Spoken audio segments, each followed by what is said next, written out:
مسلمة لا شية فيها قالوا الآن جئت بالحق فذبحوها وما كادوا يفعلون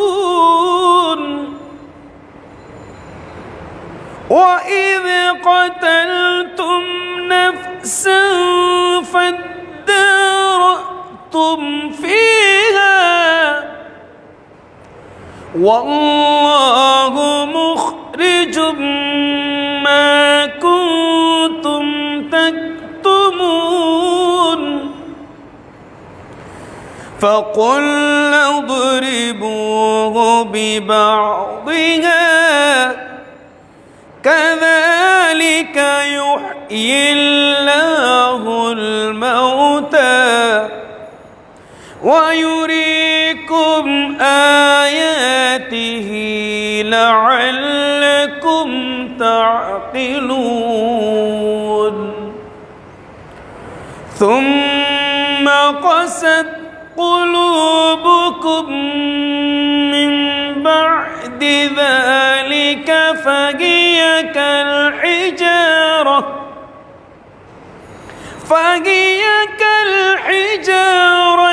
أو أشد قسوة وإن من الحجارة لما يتفجر منه الأنهار وإن منها لما يشقق فيخرج منه الماء وإن منها لما يهبط من خشية الله وما الله بغافل عما تعملون صدق الله العظيم وصدق رسوله النبي الحبيب الكريم ইরশাদ হচ্ছে মহান রব্বুল আলামিনের কাছে বিতাড়িত শয়তান থেকে আশ্রয় প্রার্থনা করছি। আরম্ভ করছি মহান রব্বুল আলামিন নামে, যিনি পরম করুণাময় দয়ালু।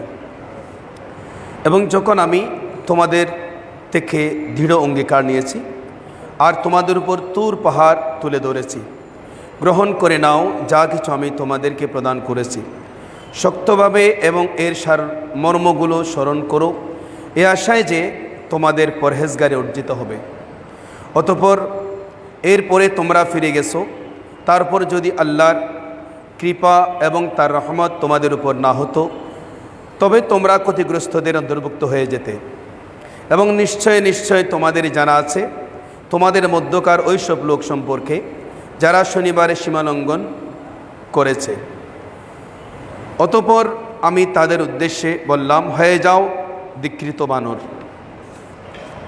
অতঃপর আমি ওই বস্তির ওই ঘটনাকে এর পূর্বেও পরবর্তীদের জন্য শিক্ষণীয় দৃষ্টান্ত করেছি এবং পরহেজগারদের জন্য উপদেশ। এবং যখন মূসা আলাইহিস সালাম আপন সম্প্রদায়কে বলল, আল্লাহ তোমাদেরকে নির্দেশ দিচ্ছেন তোমরা একটা গাভী জবাই করো, তারা বলল, আপনি কি আমাদের ঠাট্টার পাত্র বানাচ্ছেন? তিনি বললেন, আল্লাহর শরণ এ থেকে যে আমি অজ্ঞদের অন্তর্ভুক্ত হই। তারা বলল, আপন রবের নিকট প্রার্থনা করুন যেন তিনি আমাদেরকে বলে দেন গাভীটা কেমন। তিনি হযরত মূসা আলাইহিস সালাম বললেন, তিনি আল্লাহ ইরশাদ করছেন সেটা এমন এক গাভী যা না বৃদ্ধা না অল্প বয়স্কা, বরং উভয়ের মাঝামাঝি বয়সের। সুতরাং পালন করো তোমাদের প্রতি যা করার নির্দেশ হচ্ছে। তারা বলল, আপনি আপন রবের নিকট প্রার্থনা করুন যেন তিনি আমাদেরকে বলে দেন এর রং কীরূপ হবে। হযরত মূসা আলাইহিস সালাম বললেন, তিনি আল্লাহ রব্বুল আলামিন ইরশাদ করছেন তা একটা হলুদ বর্ণের গাভী যার রং হবে গাঢ় উজ্জ্বল চমকিত, যা দর্শকদেরকে আনন্দ দেয়। তারা বলল, আপন রবের নিকট প্রার্থনা করুন যেন তিনি আমাদেরকে স্পষ্টভাবে জানিয়ে দেন এই গাভীটা কেমন। নিশ্চয় গাভীগুলো সম্পর্কে আমাদের সন্দেহ হয়ে গেছে এবং আল্লাহ যদি চান তবে আমরা দিশা পেয়ে যাব। হযরত মূসা আলাইহিস সালাম বললেন, তিনি আল্লাহ রাব্বুল আলামিন ইরশাদ করছেন, তা এমন একটা গাভী যা দ্বারা কোনো খিদমত নেওয়া হয় না, না সেটা জমি কর্ষণ করে, না খেতে পানি সেচন করে, নিখুঁত, যাতে কোনো প্রকার দাগ নেই। তারা বলল, এখনই আপনি সঠিক বর্ণনা এনেছেন। অতঃপর তারা তা জবেহ করল এবং তারা যে জবেহ করবে তা বোঝা যাচ্ছিল না। এবং যখন তোমরা একটা খুন সংগঠিত করেছ তখন একে অন্যের প্রতি এ অপবাদ চাপিয়ে দিচ্ছিলে, আর আল্লাহ রাব্বুল আলামিন প্রকাশ করে দেওয়ার ছিল যা তোমরা গোপন করছিলে। অতঃপর আমি বললাম, এই নিহত ব্যক্তির গায়ে ওই গাভীর একটা টুকরো নিক্ষেপ করো। আল্লাহ জাল্লা শানুহু এভাবেই মৃতকে জীবিত করবেন এবং তোমাদেরকে আপন কুদরতের নিদর্শনসমূহ দেখাচ্ছেন যাতে তোমরা উপলব্ধি করতে পারো। অতঃপর এরপরে তোমাদের হৃদয় কঠিন হয়ে গেল, তখন তা পাথরগুলোর ন্যায় হয়, বরং তদপেক্ষাও কঠিনতর। এবং পাথরগুলোর মধ্যে যা কিছু এমনও আছে যেগুলো থেকে নদীসমূহ প্রবাহিত হয়, এবং কতক এমনও রয়েছে যেগুলো ফেটে যায়, তখন সেগুলো থেকে পানি নির্গত হয়, এবং কতক এমনও আছে যেগুলো আল্লাহর ভয়ে গড়িয়ে পড়ে, আর আল্লাহ তোমাদের কৃতকর্মগুলো সম্পর্কে অনবগত নন। মহান আল্লাহ রাব্বুল আলামিন সত্য বলেছেন, আল্লাহর নবী আল্লাহ রসুল মুহাম্মদ রাসূলুল্লাহ সাল্লাল্লাহু তাআলা আলাইহি ওয়াসাল্লাম তিনি সত্য বলেছেন। আল্লাহ জাল্লা শানহু আমাদের উপর বড় এহসান করেছেন, দয়া করেছেন। কালামুল্লাহ শরীফ আমরা তেলাওয়াত করেছি, সাথে সাথে তরজমা শুনেছি। আসুন আমরা কিতাবুল ইলম থেকে একটা হাদিস শরীফ শুনবো ইনশাআল্লাহ।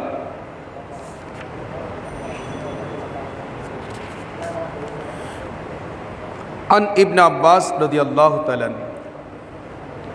হযরত ইবনে আব্বাস রাদিয়াল্লাহু তাআলা আনহু থেকে বর্ণিত হাদিস, قال তিনি বলেন, قال রাসূলুল্লাহ সাল্লাল্লাহু তাআলা আলাইহি ওয়াসাল্লাম, রাসূল করিম সাল্লাল্লাহু তাআলা আলাইহি ওয়াসাল্লাম ইরশাদ করেছেন, ফকিহুন ওয়াহিদুন আশাদ্দু আলা শাইতান মিন আলফি আবিদিন।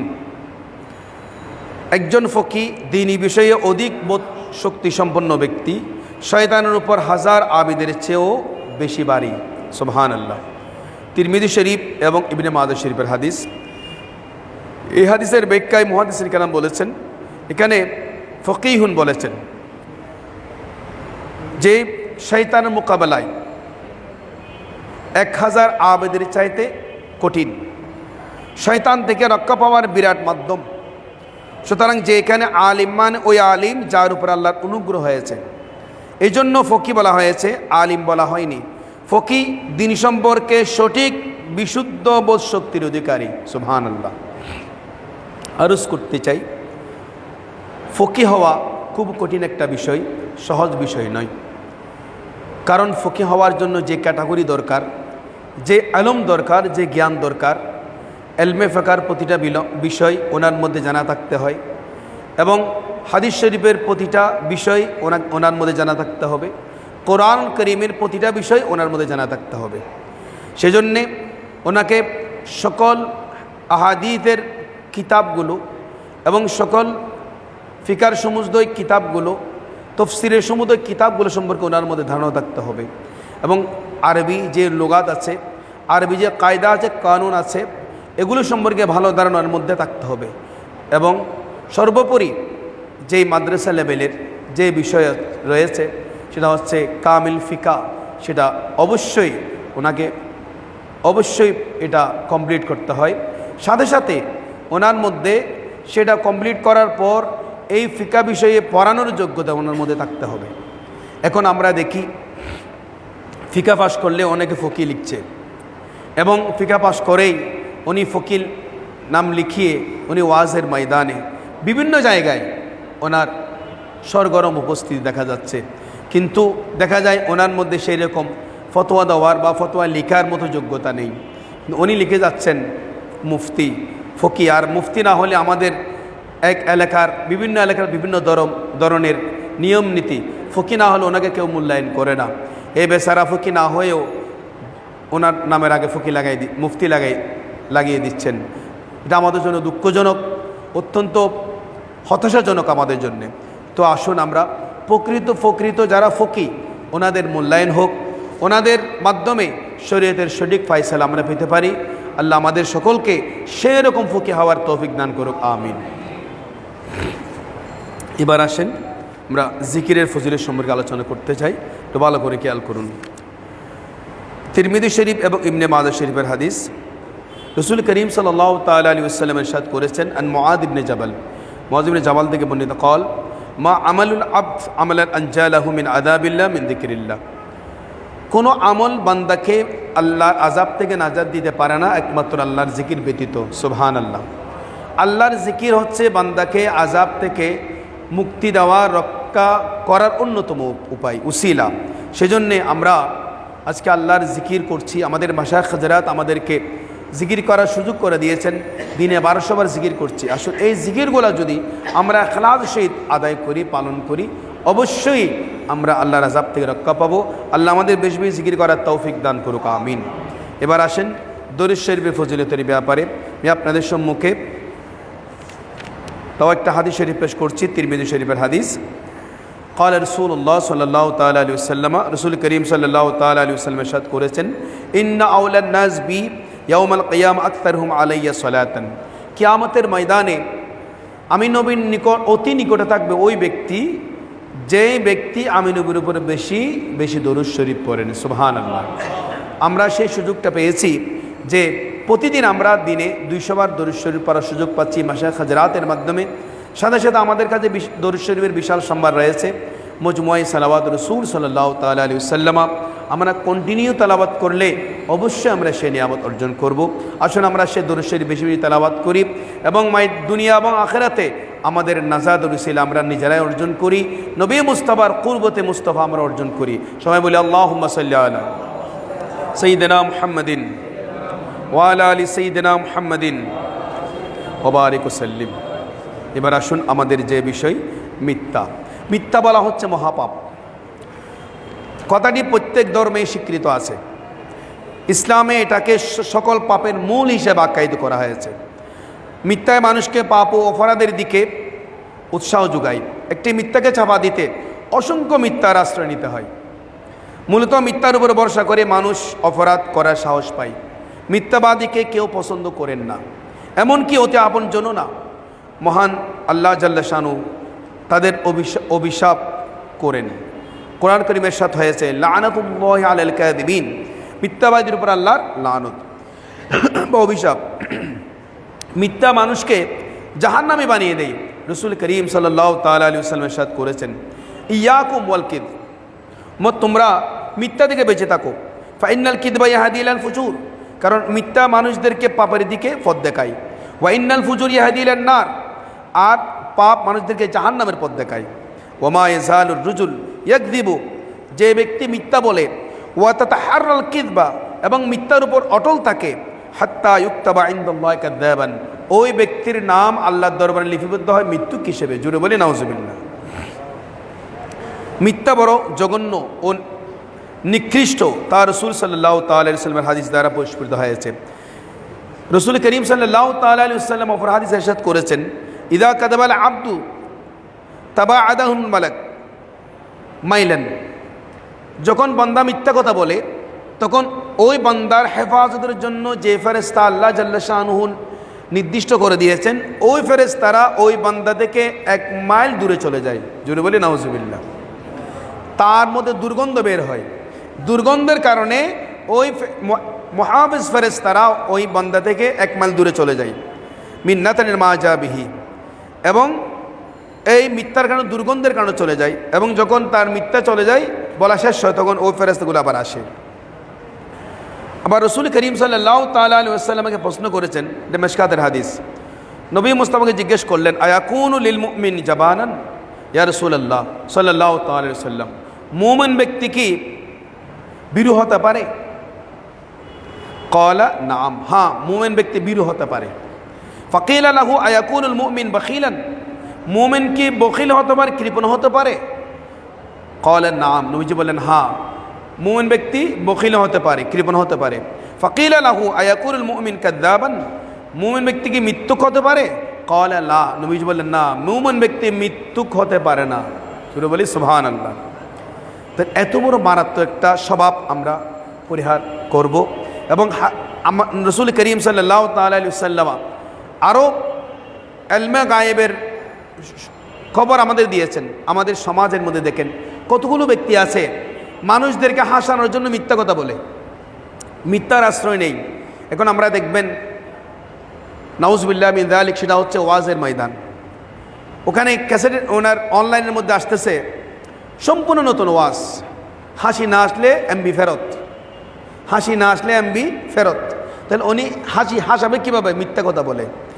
এই ব্যক্তিদের ব্যাপারে আমার নবীজি বললেন ওয়াইলুল লিমা ইউহাদ্দিতু, ওই ব্যক্তির জন্য ধ্বংস, অনুশোচনা তার জন্য যে ব্যক্তি কথা বলে, ফায়াকযিবু, মিথ্যা বলে, লিইউদহিকা বিহিল কওম, এবং এই মিথ্যার কারণে জাতিকে হাসায়।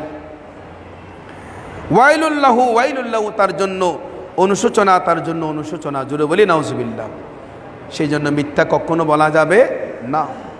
এবং শুধু তাই নবী জান ইরশাদ করলেন ইন্নাল কিযবা বাবুন মিন আবওয়াবিন নিফাক, মিথ্যা হচ্ছে মুনাফিকের দরজাসমূহের একটি দরজা। জোরে বলি নাউজুবিল্লাহ।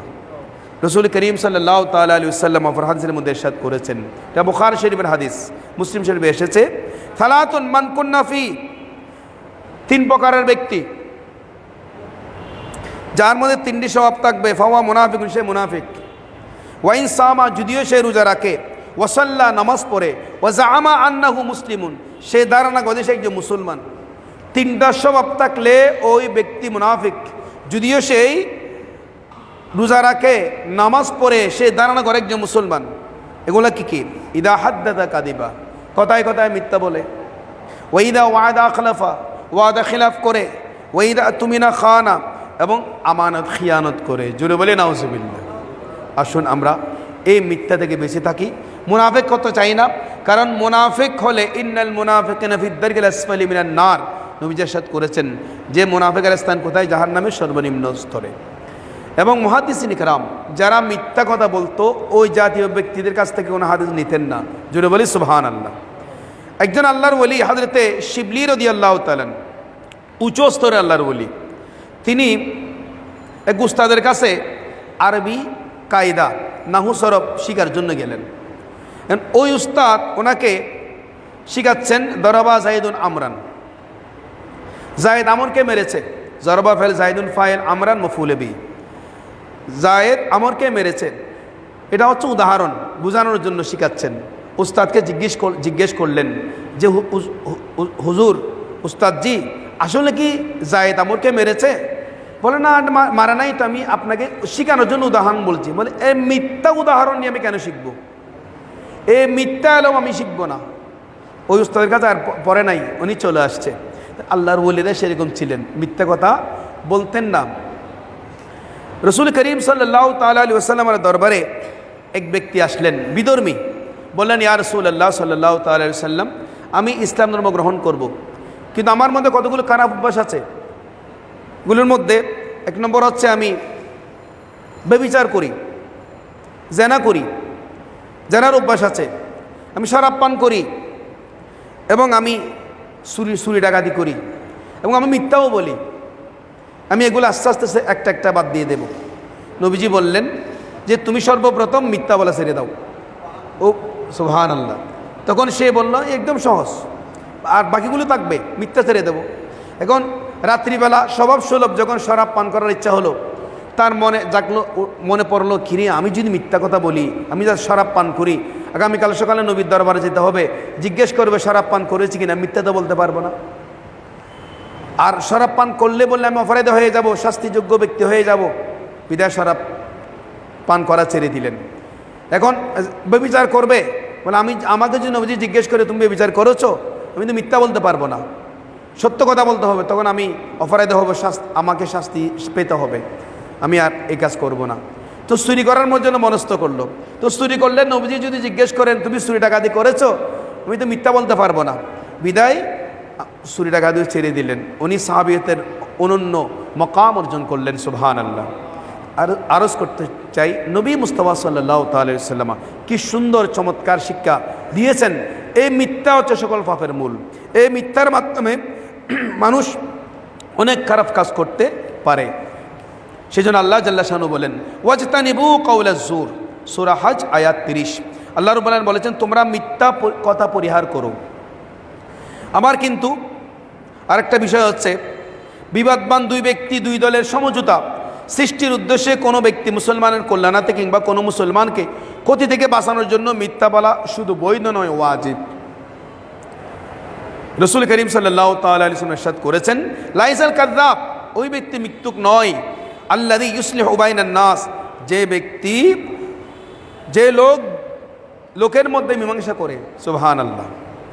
আবার হযরতে সাওবান রাদিয়াল্লাহু আনহু বলেন আল কিযবু কুল্লাহু ইথমুন, সকল মিথ্যা গুনাহ পাপ, ইল্লা মা নাফা বিহি মুসলিমান, হ্যাঁ যদি এই মিথ্যার মধ্যে কোনো মুসলমানের কল্যাণ থাকে, আও দাফা আনহু দারারান, যদি কোনো মানুষকে বাঁচানোর জন্য যদি বলা হয় তাহলে মিথ্যাটা বৈধ। যদি বলি সুবহানাল্লাহ। অন্যথায় মিথ্যা সব সময় পরিত্যাজ্য। নবীজি ইরশাদ করলেন আসসিদকু ইউনজি ওয়াল কিযবু ইউহলিক, সত্য মুক্তি দান করে, মিথ্যা ধ্বংস করে।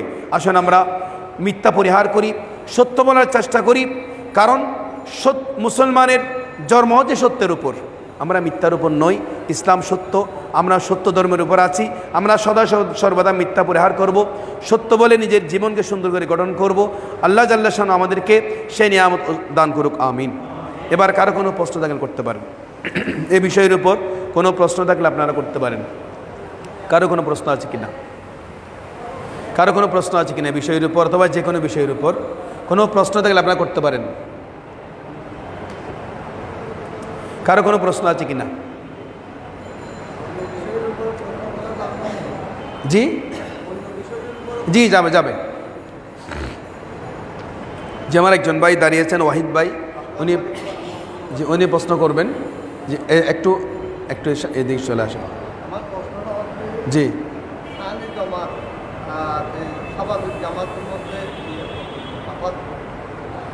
সানি জামাত হচ্ছে প্রথম জামাত শেষ হওয়ার পরে যে জামাত শুরু হয় ওটাকে বলা হয় সানি জামাত।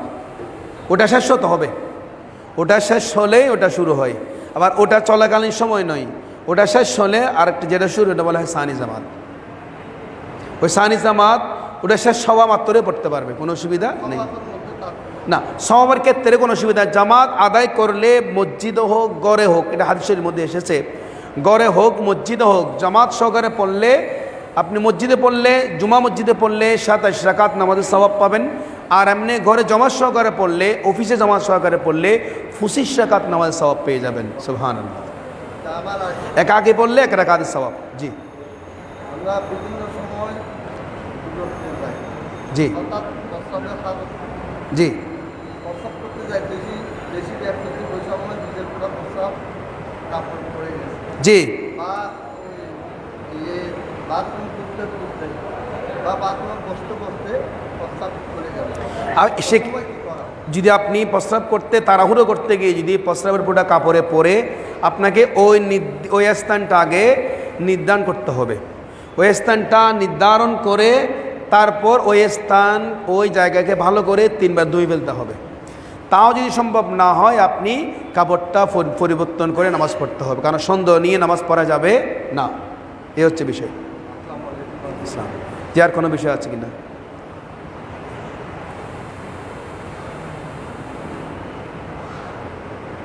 আপনার পরিচয়টা দিয়ে কোন দিকে সেটা বলবেন। জি, মোহাম্মদ জুবাইদ হুসাইন মুরাদপুর থেকে এসেছেন, বলেন। আমরা যখন নামাজ পড়ি, আমাদের নামাজের সিদ্ধান্ত পর্যন্ত একটা ফিরে দেখেছি সামনে দিয়ে যাইতে পারে, এখন এটা প্রশ্ন। সুন্দর প্রশ্ন করেছেন। জামাত সহকালীন এমনি সামনে দিয়ে যাওয়া যাবে যদি সুতরা থাকে। যদি সুতরা থাকলে সামনে যাওয়া যাবে, সুতরা ছাড়া যাওয়া যাবে না। সুতরা দিতে হবে, সুতরা দিয়ে যাওয়া যাবে, সুতরা এমনি যাওয়া যাবে না। উনি মুরতাকিবুল কবিরা হবে, এমনি গেলে উনি গুনাহগার হবেন। জি, এদিকে আসেন। জি, সামনে চলে আসেন। এখানে জি, আপনার নাম বলে ঠিকানা বলে প্রশ্ন। ওয়ালাইকুম আসসালাম। জি, নামটা বলেন। মোহাম্মদ। জি, মহাশাহেদ ভাই। আপনি কিছুক্ষণ আগে বলছিলেন যে জি চলাফেরা দিতে পারবে না। জি তো আমি একটা জায়গায় শুনছিলাম যে মানে 3 কাতার পরে সাপোজ এখানে আছে, এখানে একটা সূত্র দিচ্ছে, এটা নাই, কিন্তু 3 কাতার দূরত্ব হলে যেতে পারবে। এটা কতটুকু যৌক্তিক বা এটা বুঝতে পারি না জিনিসটা, এটা ক্লিয়ার করতে। এখানে একটা বিষয়, জামাত যদি হয়, একটা মনে রাখবেন, যদি জামাত হয়, জামাত হলে সূত্রা লাগবে না। আমাদের সকলের সূত্রে ইমাম, দেশ একটা মাসালা, গুরুত্বপূর্ণ মাসালা। জামাতের ক্ষেত্রে আপনি যেতে পারবেন, কারণ আমাদের সকলের সূত্রাকে ইমাম, ইমামের আগে যাওয়া যাবে না। জামাত চলাকালীন আপনি মুসল্লির আগে যেতে পারবেন, কোনো অসুবিধা নেই। এই মাসালা গুরুত্বপূর্ণ। আর যদি একাকে পড়ে তাহলে সূত্রা দিয়ে যেতে হবে। আমি বিষয়টা বলছি, মনে করেন এখানে একজন ব্যক্তি একা নামাজ পড়তেছে, জি, এখন আমার সূত্র দেওয়ার কোনো সুযোগ নাই, পিছন দিয়ে আসবেন। পিছনে যাওয়ার সুযোগ নাই, জি, অথবা শুধু উনি এখানে বসে আছে, সামনে কিন্তু 3 কাতা যাওয়ার দূরত্ব আছে, ওইভাবে যাওয়াটা শুদ্ধ হবে না সূত্র যাওয়াটা বাধ্য হবে? আমার প্রশ্ন সেটা। সেক্ষেত্রে এই যেহেতু এটা ময়দান নয়, খোলা ময়দান নয়, মসজিদ নির্দিষ্ট জায়গা, তাহলে ওখানে ওনার সামনে যাওয়া যাবে না, সেটা দাঁড়িয়ে থাকতে হবে, নামাজ শেষ হলে যাবেন। তাহলে আপনার ওইটা ময়দান কত হবে? জি জি, ময়দান হলে যাওয়া যাবে। আচ্ছা, ধন্যবাদ। সালাম আলাইকুম। ইসলাম। জি, আর কোনো প্রশ্ন আছে কিনা? আরেকটা প্রশ্ন বলেন। এটা হচ্ছে আমরা একটা ভিডিওতে দেখেছিলাম, এটা মাসলা দিছিল, এটা যাবে, এটা কতটুকু সত্য এটা? না, ওটা হচ্ছে ময়দানের ক্ষেত্রে যাওয়া যাবে, আবদ্ধ জায়গার মধ্যে, মসজিদের মধ্যে এটা যাওয়া মসজিদের সামনে মসজিদ একা নামাজ পড়তেছে। না না না, না এরকম না, সেটা হচ্ছে ময়দান হলে যাওয়া যাবে, অসুবিধা নেই। ধন্যবাদ। যে আর কোনো প্রশ্ন আছে কিনা? তাহলে আজ এ পর্যন্ত। আল্লাহুম্মা আমিন। আলহামদুলিল্লাহ রাব্বিল আলামিন ওয়া লা কুওয়াতাল মুত্তাকিন ওয়া সালাতু সালামু আলা নবিল করিম ওয়া আলা আলিহি ওয়া আসহাবিহি আজমাইন। ইয়া আল্লাহ, আজকে আমরা যা আলোচনা করলাম আমল করার তৌফিক দান করুন, আমাদের প্রত্যেকের সুস্থ হায়াত নসিব করুন, আমাদের প্রত্যেকের ফরিয়াদ মোনাজাত কবুল করুন, আমাদের প্রত্যেকের ইয়া আল্লাহ মনের হাজত পূর্ণ করে দিন। বাংলাদেশ ও সারা বিশ্বের মুসলমানদের উপর খাস রহমত নাজিল করুন। দাওয়াত খান মজলিসের মাধ্যমে মানাকিদ আমলকে পরিশুদ্ধ করার তৌফিক দান করুন। সাল্লাল্লাহু তাআলা আলা খালিকি মুহাম্মদ ওয়া আলিহি ওয়া আসহাবিহি আজমাইন ওয়া রাহমনা বিরহমাতিকা ইয়া আরহামার রাহিমিন। আসসালামু আলাইকুম ওয়া রাহমাতুল্লাহ।